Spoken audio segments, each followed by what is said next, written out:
Welcome to the Bionic Pets video series of How to Do What We Do. This step-by-step series shows loving pet owners worldwide who can't come to us how to cast and fit orthotic and prosthetics for their pets. Bionic Pets offers a wide variety of colors for your custom device. Please indicate your color choice on the order form.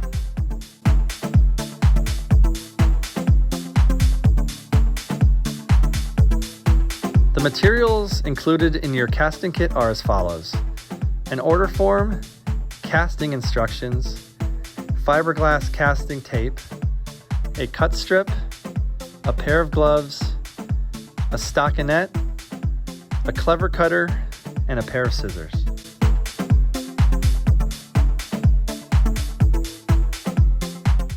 Today I'm going to be going through the casting procedure for a custom knee brace. What you're going to start off with is your stockinette. You're going to cover the entire leg with this stocking that's provided in the casting kit. And today we're going with a two-person casting. And Shadow here is a really good dog, so we can get by with two, but sometimes we need three, and that third person would go right here holding the casting stockinette and holding the hip down. First, you want to remember to apply your gloves. The casting material we work with is very sticky and it leaves a residue that will stay on your hand for a while. You're going to have different size castings that come in the casting kit. This is a 3-inch, this is a 2-inch. It is all size dependent on your animal. For a typical size dog like Shadow here, you're going to get these two rolls. I like to start with the 3-inch. What you do is as soon as you open this, the chemical reaction starts, and you have about 3 to 5 minutes to use this before it completely hardens. You're going to dip it in water for about 3 to 5 seconds. You're going to wring it out completely.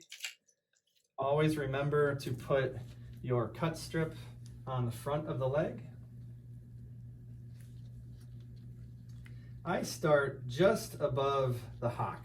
The hock is this bone right here. If you can go around a couple times right there, that'll lock the fiberglass into place. I then start to move down the leg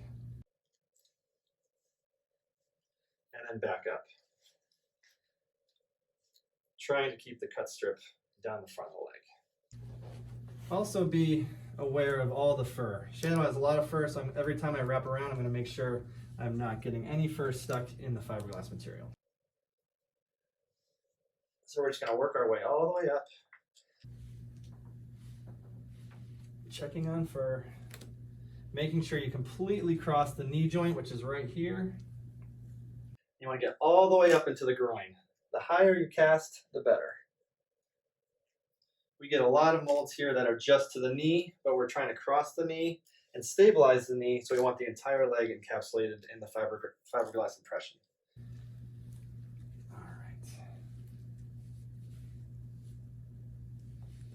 I'm just going to massage some of the fur that gets stuck in the fiberglass. I'm going to start working back up. You want this to be about 3 to 4 layers thick in the end, so it's stable enough to hold shape and ship. All right. I'm going to be using both casting rolls. So here's the first one. Then we're going to dip the second roll. This is the 2-inch. I like to start with the 3 and then go to the 2-inch.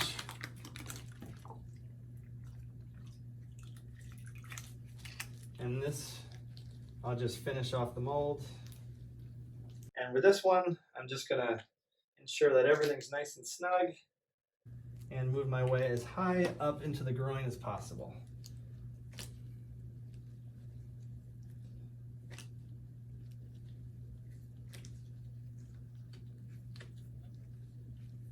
I also like to bend the knee at about at least a 45-degree angle.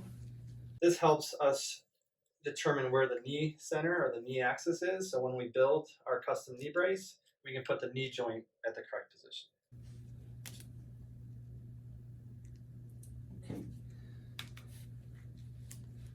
All right, so I'm looking down. We got all the hair out of the groin, making sure we're not going to pull any hair out of Shadow. I also like to try and find where the knee center is. So I'll draw a line up the tibia and down the femur and make a little cross there, and I'll squeeze kind of right at the knee joint, just like that. This is not a mandatory step in the casting process, but if you're able to do it, it gives us a good feedback on where that anatomical knee center is. I will also squeeze medial laterally side to side at the femur, at the thigh, and that takes away any rounding of the mold and gives a more true oval shape. Again, this step is not mandatory, but it helps provide a little bit better, more accurate mold. So you can see, here's knee center. We've crossed the knee axis, we've gone up the thigh, we've gone past the hock right here. We have the cut strip down the front of the leg, and we have the stocking all the way up past where we're casting. At this point, you can remove your gloves. It's hardened. We're going to take our clever cutter, and a couple things.